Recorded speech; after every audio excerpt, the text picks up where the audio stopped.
수학은 이지 훈. 부등식의 해와 그 성질입니다. 자, 그때 부등식이 있습니다. AX가 B보다 크다. 일단 1차 부등식입니다. 변수가 X예요. A, B는 아주 개수라고 보시면 되겠습니다. AX가 B보다 크다라는 부등식의 자, 해는 어떻게 구하느냐? 우리가 이제 이걸 이렇게 구할 수 있겠죠? 1차 부등식 푸는 것과 똑같습니다. 먼저 첫 번째 A가 우리가 A가 양수이면 양변을 A로 나눌 수가 있겠죠. 그죠? 그러면 부등호 방향이 양수로 나눴기 때문에 변하지 않습니다. 그리고 A분의 B다. 이렇게 해가 딱 나오는 겁니다. 그 다음에 두 번째 A가 자 음수이면 양변을 A로 나눕니다. 근데 음수예요. 그러면 부등호 방향이 어떻게 되는 겁니까? 바뀌는 거죠. 이렇게 딱. 이게 부등식의 성질의 가장 기본적인 원리가 아닙니까? 그 다음에 세 번째 자 우리가 이 세 번째가 문제인데 만약에 A가 0이면 쪼개지는 거죠. 몇 가지로? 세 가지로. 자, 첫 번째 B가 양수일 때 그러면 넣어보세요. A가 0인 거니까 0 곱하기 X가 되는 거고 B가 되는데 현재 이쪽이 크다라고 했습니다. 그러면 X의 어떤 값을 대입해도 좌변은 0입니다. 우변은 양수래요. 0이 양수보다 큽니까? 절대 클 수가 없죠. 어떤 X를 대입해도 성립하지 않는다. 이 경우는 해가 없는 겁니다. 따라서 이것은 해가 자 없다라고 쓰시면 됩니다. 해가 없다. 됐죠? 그 다음에 두 번째입니다. 만약에 B가 자 0이면 0 될 수 있잖아요. 그럼 0 곱하기 X 그 다음에 이쪽 얘도 0 되는 겁니다. 그럼 이 X에다가 어떤 값을 대입하더라도 좌변은 0입니다. 우변도 0이에요. 0이 0보다 클 수 있습니까? 역시 이것도 해가 없다가 되는 겁니다. 해가 없습니다. 마지막 세 번째입니다. 자, 세 번째 만약에 B가 자, 음수일 수 있잖아요. 실수에서 실수는 양수, 영, 음수 세 가지로 분류가 될 수 있겠죠? 그러면 역시 A에다 0을 대입해봐요. 그리고 얘가 B가 되는 겁니다. 근데 B는 음수예요. 좌변은 X의 어떤 값을 대입해도 0 되는 겁니다. 0이 곱해져 있기 때문에. 그럼 0은 음수보다 큽니까? 그렇죠. 큽니다. 따라서 X의 어떤 값을 대입해도 이것은 항상 성립합니다. 이것은 해가 무수히 많다. 해가 무수히 많다. 무수히 많다. 만약에 X, 이 부등식에 쓰이는 모든 문자는 바로 뭡니까? 실수입니다. 허수가 나올 수 없어요. 허수는 대소가 없어요. 크고 작음이 없어요. 귀신수라고 했습니다. 따라서 부등식에 나오는 모든 문자는 아무런 말을 안 하더라도 실수라는 조건이 숨어 있는 겁니다. 그 실수 범위에서만 존재할 수 있기 때문에 따라서 이렇게 해가 무수히 많다. 결국 여러분이 이것만 분석시켜 준다면 이게 부등식의 가장 기본적인 원리 법칙이에요. 됐습니까? 좋습니다. 자, 요걸 여러분이 정리하시고 이해되셨죠 이거? 이렇게 해주시기 바랍니다. 그래서 수능은 조건 싸움이에요. 조건 싸움. 반드시 그 뭐 양수일 때, 0일 때, 음수일 때 이런 조건들을 여러분이 정확하게 분리시켜서 끄집어내셔야 됩니다. 그래야 수능에 강해집니다. 다시 수능은 무슨 싸움이다? 조건 싸움이다. 자, 이제 우리가 부등식의 성질 두 번째를 알아보도록 하겠습니다. 여러 가지 성질이 쭉쭉 있는데 보세요. A가 B보다 큽니다. 그리고 B가 C보다 크면 당연히 A는 C보다 크겠죠. 다시 A가 B보다 커요. 근데 B는 C보다 커요. 그럼 당연히 A는 C보다 클 수밖에 없겠죠. 이해됩니까 이거? 오케이. 요거 그냥 끄덕 넘어갑니다. 두 번째 A가 B보다 커요. 그러면 양변에 똑같은 C를 더했어요.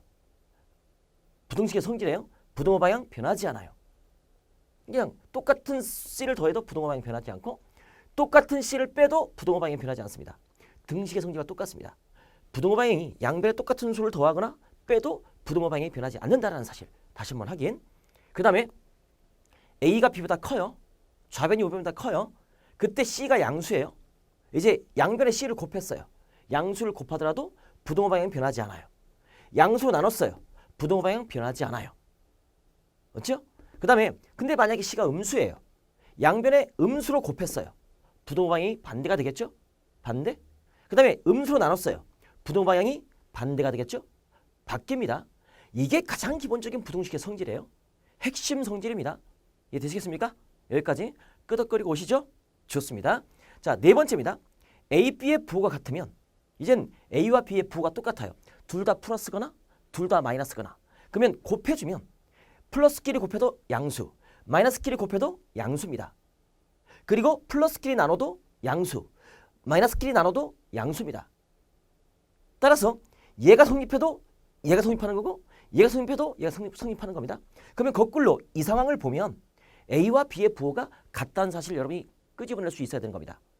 곱했을 때 양수고 나눴을 때 양수면 두 개의 부호가 똑같다는 사실. 됐죠? 그 다음에 A, B의 부호가 다르면 곱해주면 음수가 되겠죠. 응? 양수와 음수를 곱해주면 음수. 양수와 음수로 나눠주면 음수. 곱해도 음수, 나눠도 음수. 이해되시죠? 오케이. 이런 것들 다시 한번 건드리고 갑니다. 자, 다섯 번째입니다. 만약에 B가 0보다 B가 커요. A도 0보다 커요. 근데 A가 B보다 커요. 그 말은 A, B가 둘 다 양수란 이거예요. 그때 양변 제곱을 해요. 제곱을 해주면 부등호 방향이 변하지 않아요. 그냥 큰 게 큰 거예요. 제곱해주면 큰 게 큰 거예요. 변하지 않아요. 지금 부등호가 반대돼서 좀 헷갈리나요? A 제곱이 커요. B 제곱보다. 제곱해도. 오케이? 한번 예를 들까요? 봐봐요. 이거 뭐 어렵지 않아요. 헷갈리면 2가 커요? 3이 커요? 3이 커요. 그러면 제곱을 해봐요. 2의 제곱이 커요? 3의 제곱이 커요? 얘가 커요. 변하지 않는다. 이런 말이 되는 거예요. 아시겠습니까? 그 다음에 자 B가 둘 다 양수예요. A, B가 0보다 작기 때문에 음수예요. 음수인데 그러면 양변 제곱을 딱 했어요. 제곱을 해주면 어떻게 됩니까? 부등호방향이 바뀌어요. 자, B가 A보다 작은데 제곱을 해주면 어떻습니까? B제곱이 더 커져요. 예를 들어서 마이너스 3이 커요? 마이너스 2가 커요? 마이너스 2가 커요. 절대값이 작은 게 음수는 커요. 제곱을 해볼게요. 제곱을 해주면 9가 되는 거고 제곱을 해주면 4가 되는 거죠. 부등호방향이 바뀌는 거죠. 그죠? 이거를 말해주는 겁니다. 이해되시겠습니까? 오케이. 이런 식으로 얘를 가지고 한번 적용을 시켜보면 여러분이 쉽게 이해가 될 수 있는 겁니다. 할 수 있겠죠? 그 다음에 A가 B보다 크면 세제곱을 해요. 그럼 세제곱은 역시 부등호방향이 변하지 않아요. 예를 들어서 자 2가 큽니까? 3이 큽니까? 3이 커요. 세제곱을 해요. 세제곱을 해도 어떻습니까? 부등호방향이 변하지 않습니다. 됐죠? 오케이. 근데 만약에 마이너스 2가 클까요? 마이너스 3이 클까요? 마이너스 2가 커요. 세제곱을 할게요. 그럼 마이너스 2의 세제곱이 클까요? 마이너스 3의 세제곱이 클까요? 응? 이건 어떨까요? 둘 다 음수면 부등호 방향이 변하지 않아요. 세제곱하면. 그래서 우리는 이거 알고 계시기 바랍니다. 만약에 자, 뭐 정리해보면 거꾸로 A3승이 B3보다 커요. 그러면 A가 B보다 커요. 그게 양수건 음수건. 알겠습니까? 그러니까 양수란 조건도 없고 음수란 조건도 없는 거예요. 그냥 세제곱 한 것이 큰 쪽이 세제곱을 띈 거 A가 B보다 커요. 그렇죠? 이런 상황까지 여러분이 좀 꼼꼼하게 좀 눈여겨보시기 바랍니다. 자, 여기까지 됐습니까? 이게 이제 부등식의 가장 기본적인 성질이 되겠습니다. 이제는 여러분이 조금 좀 어려워하는 여기까지 정리됐고 하나만 더 보도록 하겠습니다. 부등식의 사칙연산이에요. 부등식끼리 더하고 빼고 곱하고 나누는 것들이 간간히 수능 문제 속에 숨어있는 경우가 있을 겁니다. 근데 여러분들이 꼼짝 못하는 경우가 있어요. 특히 곱셈과 나눗셈에서 많이 헷갈리는 경우가 있는데 뺄셈도 그렇고요. 자, 부등식의 사칙연산에 대해서 정리를 해드리도록 할게요.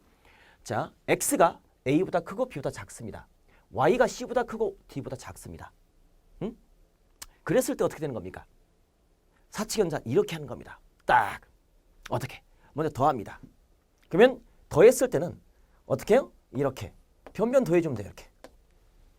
그래서 X 플러스 Y는 A 더하기 C, B 더하기 D예요. 뭐 A, B, C, D가 뭐 양수건 음수건 상관없습니다. 이렇게 덧셈은 가장 쉬워요. 변변 더한다. 근데 뺄셈은요. 뺄셈은 어떻게 하느냐.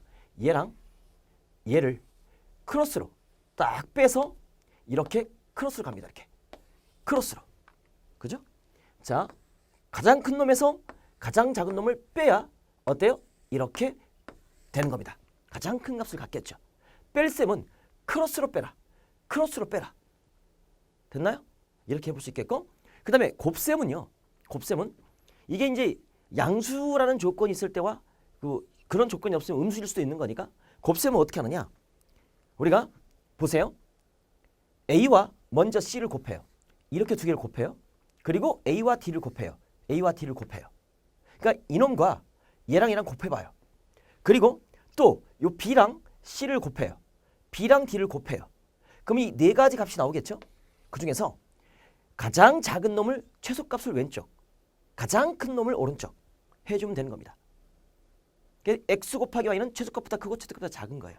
다시 얘랑 곱하고 얘랑 곱하고 얘랑 곱하고 얘랑 곱해. 네 가지가 나오죠? 가장 큰 값 오른쪽, 가장 작은 값 왼쪽. 어렵지 않죠? 그 다음에 나눗셈은요. 어떻습니까?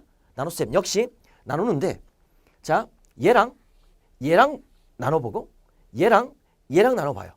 그러니까 A를 C로 나누고 A를 D로 나눠보는 겁니다. 그리고 요 B랑 C랑 나누고 B랑 D랑 나눠봐요. 역시 네 가지가 나오겠죠? 그 중에서 가장 작은 값, 최소값이 이쪽에, 최대값이 이쪽에 오면 되는 거예요. 이 원칙만 가져주면 됩니다. 이 네 가지 원칙 이해되시겠습니까? 오케이. 자, 이렇게 분석하면 되는 거죠. 됐나요? 조금 이 설명만 듣고는 좀 어렵습니까? 그래서 선생님이 한 가지 문제를 갖고 왔습니다. 이 문제. x가 마이너스 4보다 크겠고 8보다 작거나 같아요. 그 다음에 y가 2보다 크겠고 4보다 작거나 같아요. 등호가 들어갔네요. 그때 다음 식의 값의 범위를 구하래요. 더하고 빼고 곱하고 나눠보래요. 한번 직접 해보도록 할게요. 자, 봅시다. 먼저 덧셈하도록 하겠습니다. x가 자 마이너스 4보다 큽니다. 그리고 8보다 작거나 같습니다. 그죠? 그리고 y가 뭐라고 합니까? 자, 2보다 큽니다. 그리고 뭐보다 작거나 같습니까? 4보다 작거나 같습니다. 이것을 반드시 하셔야 됩니다. 반드시 더해보래요. 그러면 덧셈은 어떻게 한다? 이렇게 변변 더하면 된다. 이렇게 변변 더하면 된다. 그럼 더해주면 얼마? 마이너스 2. 자, x 플러스 y. 아, 근데 조심. 이 부등호가 이게 같다가 없죠? 같다가 없죠? 근데 같다가 없는 겁니다. 그러면 같다가 있죠? 같다가 있죠? 그러면 더해주면 같은 놈끼리 더해도 같을 수가 있잖아요. 그럼 더해주면 12가 되는 거고, 부등호가 이 등호가 딱 들어가는 겁니다. 이거 이해되셨습니까? 이게 덧셈입니다. 그럼 뺄셈 한번 해볼까요? 자, 뺄셈은요. 역시 한 번 더 할게요. x가 마이너스 4보다 크겠고 8보다 작거나 같습니다. y가 2보다 크겠고 4보다 작거나 같습니다. 그때 이걸 어떻게 해보라? 빼봐라. 빼보면 어떻게 한다? 자, 가장 작은 놈에서 가장 큰 놈을 뺀 것이, 그죠? 가장 뭐가 됩니까? 작은 놈이 되는 겁니다. 따라서 마이너스 4에서 4를 뺍니다. 그럼 뭐가 됩니까? 마이너스 8이 되겠죠? 마이너스 8 됐습니까? 이렇게 될 수 있겠고, 자, 그러면 이놈이 부등호 어떻게 해요? 부등호. 자, 이쪽 크겠죠? 근데 얘는 등호가 들어가고 얘는 등호가 없어요. 둘 중에 하나가 등호가 들어가요. 우린 등호를 붙일 때는요, 둘 다 등호가 들어갈 때만 붙일 수 있어요. 마이너스 4가 포함되지 않잖아요. 그러니까 빼더라도 마이너스 8이 될 수는 없습니다. 그러니까 등호가 들어가는 것은 둘 다 등호가 있을 때만 등호가 들어갈 수 있다. 그러니까 등호가 없는 거예요. 그리고 x 빼기 y가 되는 거죠. 그리고 또 하나는, 자, 여기서 크로스로 탁 빼요. 빼서 이렇게 가면 되는 겁니다. 그럼 8 빼기 2 하면 얼마입니까? 6이 딱 되겠죠. 등호가 있지만 여기 등호가 없기 때문에 등호가 없는 겁니다. 뺄셈 아시겠습니까? 크로스로 빼라. 탁 크로스로. 오케이? 좋습니다. 야, 여기서 개념의 끝장을 보세요. 응? 더 이상 개념 정리는 없습니다. 이걸 내 걸로 만들어 주시기 바랍니다. 이제 곱셈 들어갑니다. 곱셈 들어가주면 x가 마이너스 4보다 크겠고, 자, 8보다 작거나 같습니다. 그 다음에 y가 2보다 크겠고 4보다 작거나 같습니다. 이젠 두 개를 어떻게 해보래요? 곱해보래요. 그러면 얘를 기준으로 얘랑 곱해요. 그럼 마이너스 8 나오겠죠? 그렇죠? 그 다음에 얘랑 곱해요. 마이너스 16 나오겠죠? 곱해요. 8이 16 나오겠죠? 곱해요. 32 나오겠죠? 그죠? 가장 작은 값이 뭐예요? 예. 가장 큰 값이 뭐예요? 예. 따라서 내가 구할 x 곱하기 y는, 잘 보세요. 일단 이렇게 들어가는데 마이너스 16 나오는 경우가 마이너스 4와 4를 곱한 경우 아닙니까? 등호가 없고 등호가 있기 때문에 등호 없는 겁니다. 그래서 마이너스 16이 되는 거고, 그 다음에 8 곱하기 4, 4, 8에 32죠. 32가 되는데 얘는 등호가 있고 등호가 있기 때문에 둘 다 등호가 있을 때만 등호가 들어가는 거죠. 됐죠? 이런 이 등호의 관계까지 여러분이 알아주시기 바랍니다. 어렵지 않죠? 최소값보다 크겠고 최대값보다 작거나 같습니다. 됐나요? 이제 나눗셈 해보도록 하겠습니다. 그러니까 이것들이 정확하게 머릿속에 들어가 있어야 여러분이 수능 문제를 풀 수가 있다. 8, y 뭐죠? 2보다 크겠고 어떻다? 4보다 작거나 같다. 이제 뭐하라? 나눠봐라. 나누면 어떻게 한다? 우리가 자 x를 y로 나누는 건데 마이너스 4와 2를 나눠봅니다. x에서 y로 나누는 거니까 마이너스 4 나누기 2 하면 얼마가 됩니까? 마이너스 2가 되겠죠? 그렇죠? 마이너스 4와 4를 나눕니다. 마이너스 1 되겠죠? 됐나요? 그 다음에 8하고 2를 나눕니다. 그럼 얼마 됩니까? 4가 되겠죠? 8하고 4를 나눕니다.